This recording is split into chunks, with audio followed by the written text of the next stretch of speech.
Hello hi friends, అందరికి నమస్కారం. ఇప్పుడే అందిన వార్త, పెన్షన్దారులకు భారీ షాక్. ఇక వీరికి పెన్షన్లు రద్దు.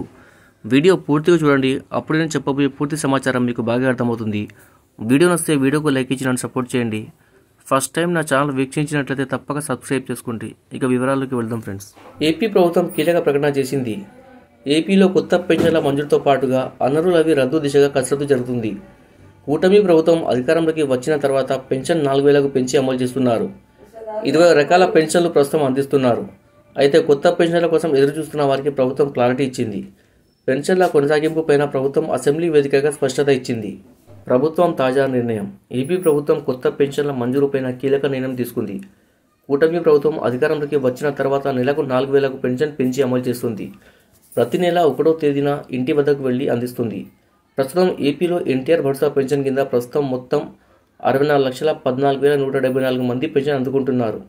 వీరిలో వృద్ధులతో పాటుగా దివ్యాంగులు, తలసేమియా వ్యాధితో బాధపడుతున్న వారు ఉన్నారు.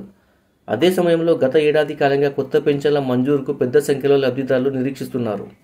దరఖాస్తులు ఇలా. అసెంబ్లీలో కొత్త పెన్షన్ల మంజూరు పైన మంత్రి కొండపల్లి శ్రీనివాస్ స్పష్టత ఇచ్చారు. రాష్ట్రంలో అర్హులైన పెన్షన్దారులు డిసెంబర్ మొదటి వారం నుంచి దరఖాస్తు చేసుకోవచ్చని వెల్లడించారు. డిసెంబర్ 1 నుంచి సమీపంలోని గ్రామ వార్డు సచివాలయంలో దరఖాస్తుకు అవకాశం కల్పిస్తామని చెప్పారు. దీనికి సంబంధించి విధి విధానాలు త్వరలోనే ప్రకటిస్తామన్నారు.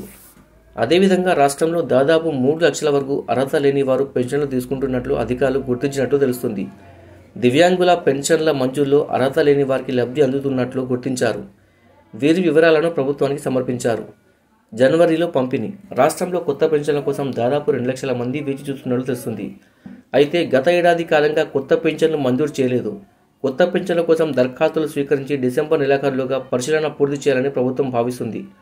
జనవరిలో ప్రారంభించే జన్మభూమి 2లో కొత్త పెన్షన్ల పంపిణీ ప్రారంభించాలని సూత్రప్రాయంగా నిర్ణయించారు. నకిలీ ధృవపత్రాలతో పెన్షన్లు అందుకుంటున్న వారిని గుర్తించి వారికి తొలగించేలా అధికారులు కసరత్తు చేస్తున్నారు. ఇక పెన్షన్లు 2 నెలల వరకు తీసుకుని వారికి 3 నెలల్లో మొత్తం కలిపి ఇవ్వాలని ప్రభుత్వం నిర్ణయించింది.